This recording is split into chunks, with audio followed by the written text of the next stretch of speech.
Pak Luhut, mungkin saya mau tambahkan dikit. Silakan Pak, silakan. Masih ada waktu kok. Kadang-kadang kita seringkali menganggap tubuh kemuliaan setelah Kristus bangkit. Sebenarnya sama nggak sih tubuh waktu dia hidup sampai setelah kebangkitan? Sama nggak, gitu kan?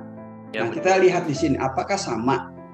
Waktu dia menampakkan diri kepada Abraham, dia datang dengan tubuh yang terlihat. Kemudian dia kembali lagi dengan tubuh yang itu juga kembali, gitu kan? Tubuh itu juga yang dibawa, nggak ditinggalkan tubuhnya, gitu kan? Dibawa naik kembali. Nah, kita lihat apakah tubuh yang Kristus bawa itu dibawa kembali ke dalam kekekalan apa ditinggal?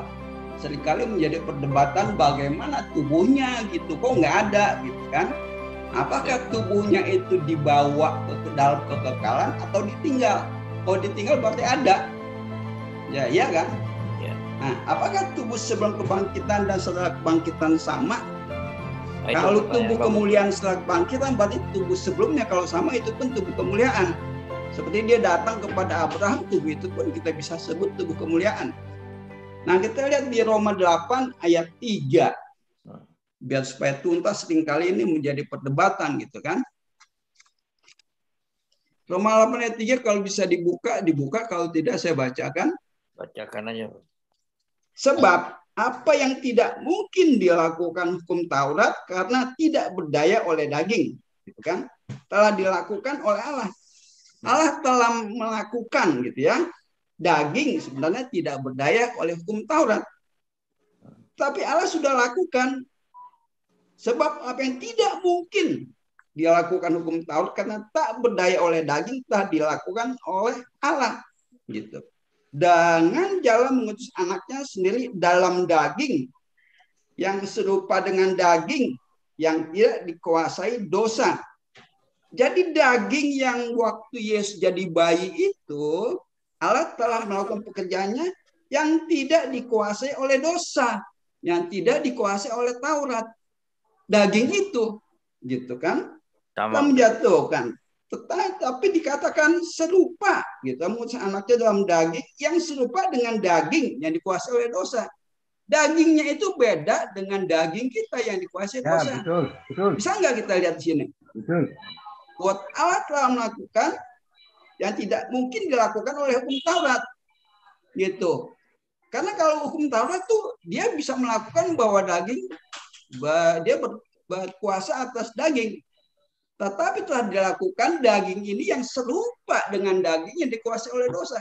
Daging yang menjadi manusia itu tidak dikuasai oleh dosa. Tidak. Perbedaannya, walaupun serupa daging dia datang. Serupa daging dia datang, tapi dagingnya tidak dikuasai oleh dosa. Dagingnya waktu dia datang kepada Abraham. Bisa lihat di situ. Jadi kita berpikir gitu, daging yang waktu datang kepada Abraham beda dengan daging yang Abraham punya. Nah, kita lihat di situ tuh. Kita lihat dulu di situ ngelihatnya. Ini yang dia datang ke dalam dunia lagi, yang menjadi bayi, dagingnya itu tidak serupa dengan daging yang dikuasai oleh dosa, di mana manusia yang lahir dari orang tuanya dikuasai oleh dosa. Berbeda. Berbeda kan di sini kita lihat. Nah, kemudian kita lihat lagi. Ayat 9-nya. Roma 8. Tetapi kamu tidak hidup dalam daging, melainkan dalam roh. Jika memang roh Allah diam di dalam kamu. Tetapi jika orang tidak memiliki roh Kristus, ia bukan milik Kristus. Jadi roh Allah harus diam. Nah, roh Allah yang diam itu siapa? Kalau tidak memiliki roh Kristus, ia bukan milik Kristus. Roh Allah itu roh Kristus. Kalau enggak, dia enggak akan memiliki Kristus. Yeah. Jadi roh Allah itu roh Kristus. Nah, kalau kita lihat ke sana, gitu. Nah, kemudian kita lihat ayat 11. Ayat 11. Dan jika roh dia. Nah, seringkali kalau dia itu kita sudah tahu siapa. Kristus selalu dikatakan dia. Nah, roh tadi yang diam di dalam kita kalau roh Kristus tidak ada diam dalam kita bukan miliknya. Jadi roh Kristus yang diam dalam kita kan. Nah, di sini kita lihat 11. Dan jika roh dia yang telah membangkitkan Yesus dari antara orang mati diam di dalam kamu, yaitu Roh Kristus kan. Maka ia yang telah membangkitkan Kristus Yesus dan dari antara orang mati akan menghidupkan tubuhmu yang fana itu oleh rohnya yang diam di dalam kamu. Roh yang diam dalam kamu siapa? Roh Kristus. Jadi yang dibangkitkan itu, yang tergeletak 3 hari itu siapa? Rohnya ada. Rohnya dia itu kemana selama 3 hari? Kan kita suka baca juga. Dia mengunjungi ke dunia orang mati selama 3 hari, ke roh-roh yang waktu zaman Nuh. Dia datang ke sana. Itu roh siapa? Roh dia. Roh dia itu ada. Meninggalkan tubuh Yesus yang jasmani. Tapi tubuh Yesus yang jasmani itu bukan roh yang daging sama dengan kita.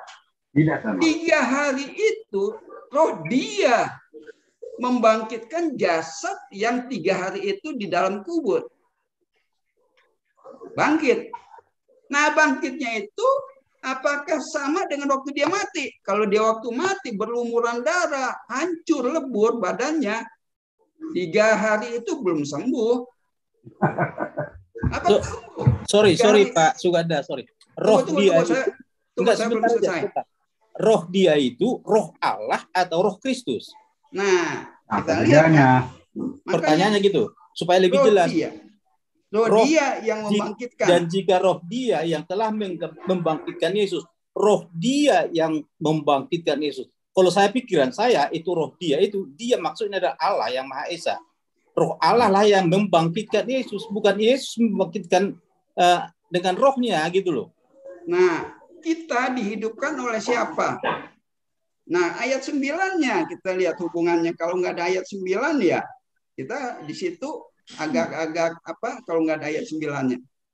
Tetapi kamu tidak hidup dalam daging, melainkan dalam roh. Mengapa? Karena kita sudah dibangkitkan oleh dia di dalam roh. Jika memang roh Allah diam di dalam kamu, ini untuk menggambarkan saja roh Allah diam dalam kamu gitu. Tetapi ya, roh jika Allah, orang tidak memiliki roh Kristus, ya bukan milik Kristus.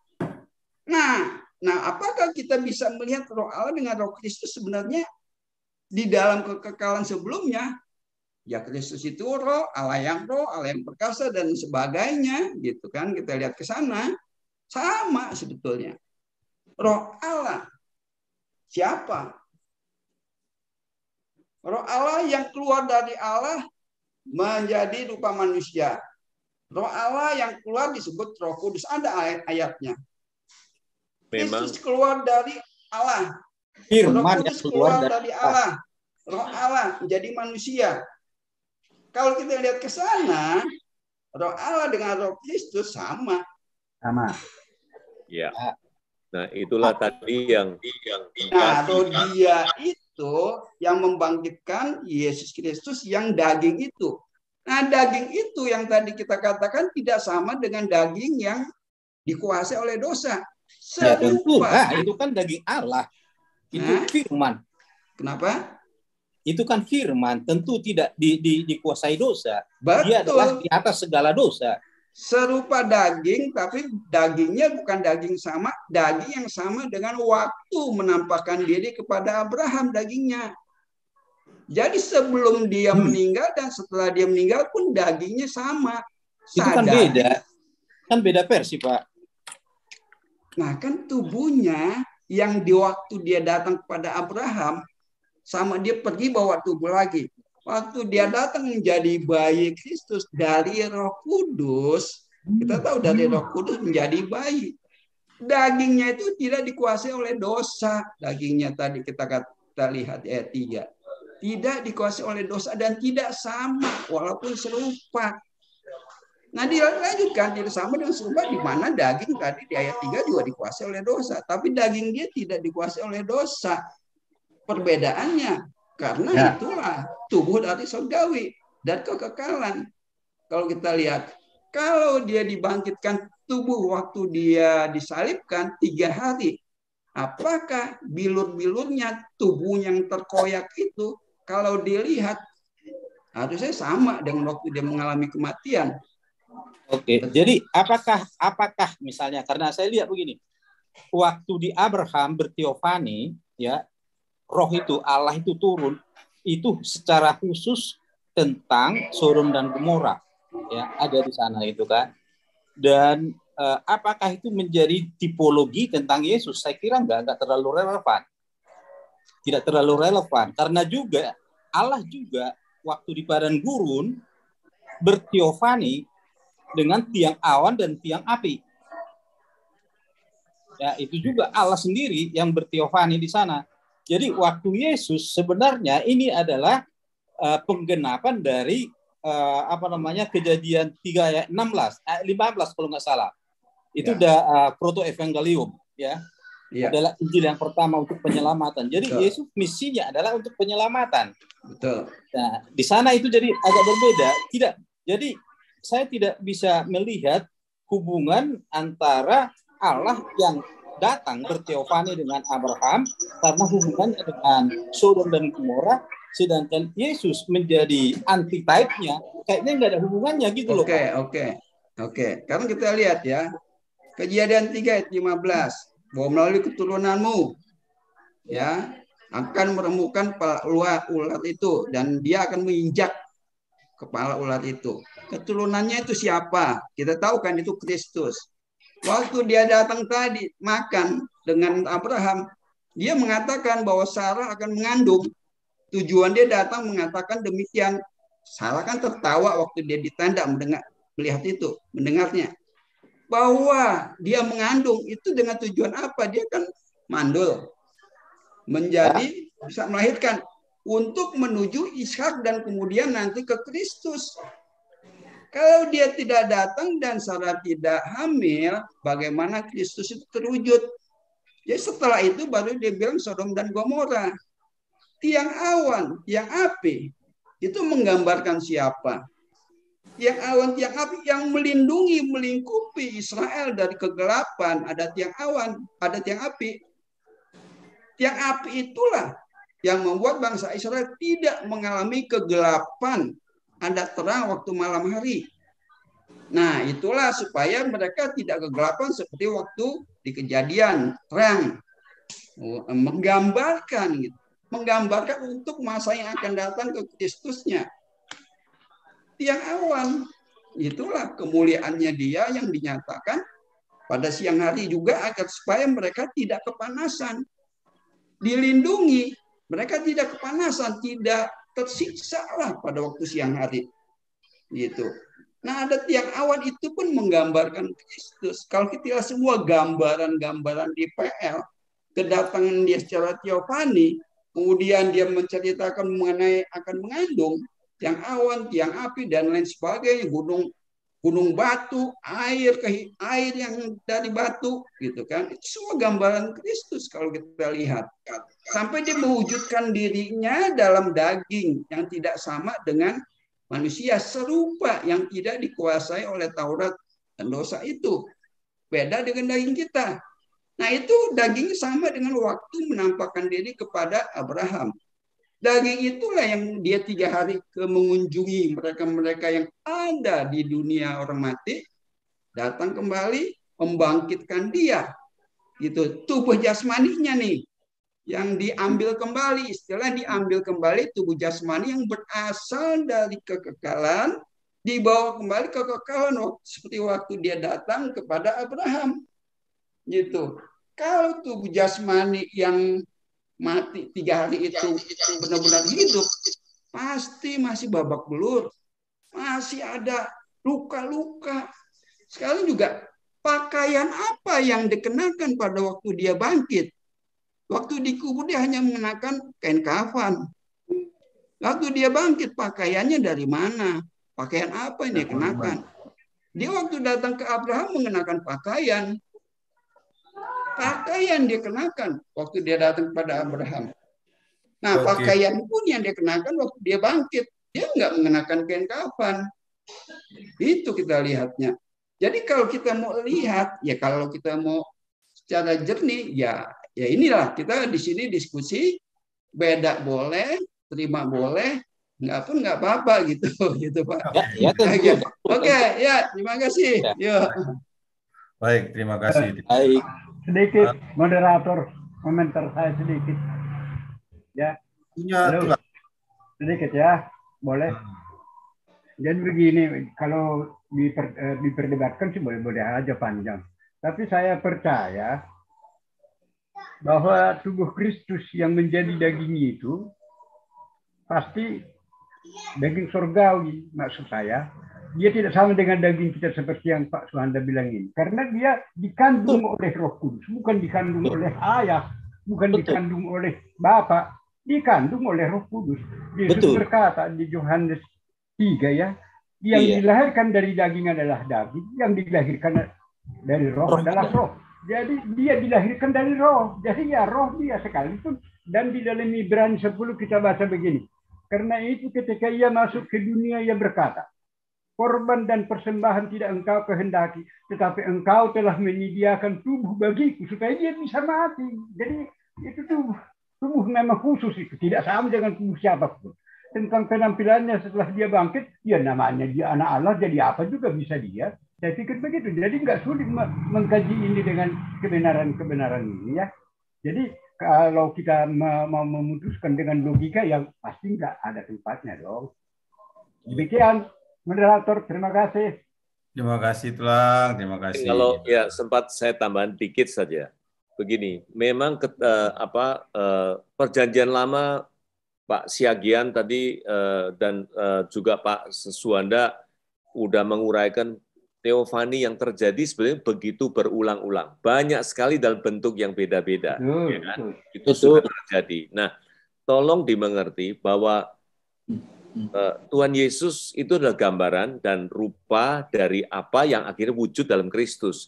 Jadi Kristus ini di dalam many instances itu adalah akhirnya final yang sudah selesai akhirnya dilakukan. Artinya begini, jadi yang berulang-ulang kali yang pernah teofani dilakukan dan akhirnya terwujud dengan Tuhan Yesus dalam kebangkitannya juga, setelahnya itu ya sudah final dan sudah jangan kita harapkan lagi yang kayak begitu-gitu itu akan itu lagi.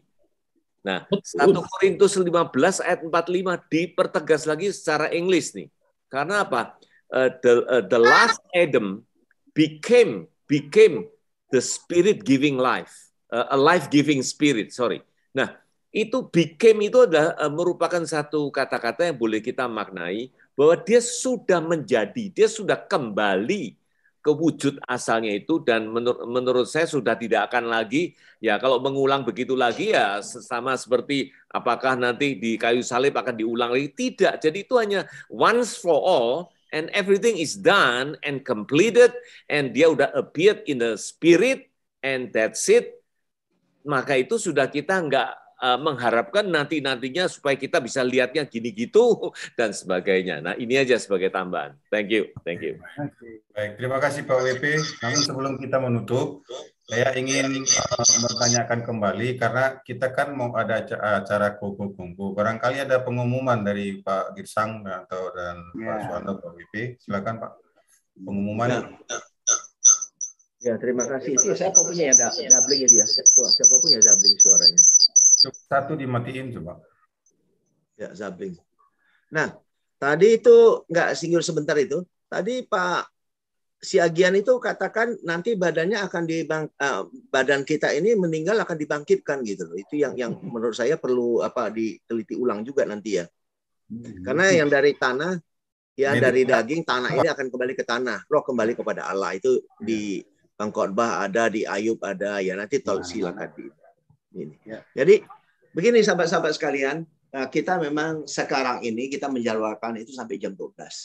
Jadi kalau mau kongko paling cuma 15 menit teman-teman ya, 15 menit. Jadi 12.15. Silakan kalau ada yang mau dikongko, mau ada pertemuan apa gitu, monggo ya. Mungkin ada mau ngopi di mana gitu di BSD atau di mana lagi di mana-mana monggo. Ya. Silakan sahabat-sahabat sekalian, jam 12.15 kita tutup ya. Ya. Ya kayaknya tutup dulu dengan doa yang jam 12-nya. Ya, itulah benarnya. Bro, tutup dulu yang jam 12 dengan doa. Oke, baik. Kita tutup dulu ya. Secara acara resminya kita tutup. Oke, baik. Kita tutup dalam doa ya. Kita kembali. Kami mengucap syukur Tuhan atas segala sesuatu yang telah kami terima di dalam kebenaran firman-Mu. Kami bersyukur bahwa kesempatan ini membuat kami lebih lagi untuk mengenal firman-Mu Tuhan. Bagaimana Engkau mengajarkan kepada kami pengenalan kami akan Yesus Kristus sebagai perwujudan dari perjanjian lama. Tuhan, hamba-Mu telah memberitakan kebenaran-Mu, biarlah berkat-Mu juga melimpah bagi beliau, bagi pekerjaan usaha dan pelayanan serta keluarganya ya Bapak. Berkati kami seluruhnya. Kami akhiri pertemuan ini di dalam nama Tuhan Yesus Juru Selamat kami. Kami terima berkat-Mu. Terima kasih. Haleluya. Amin.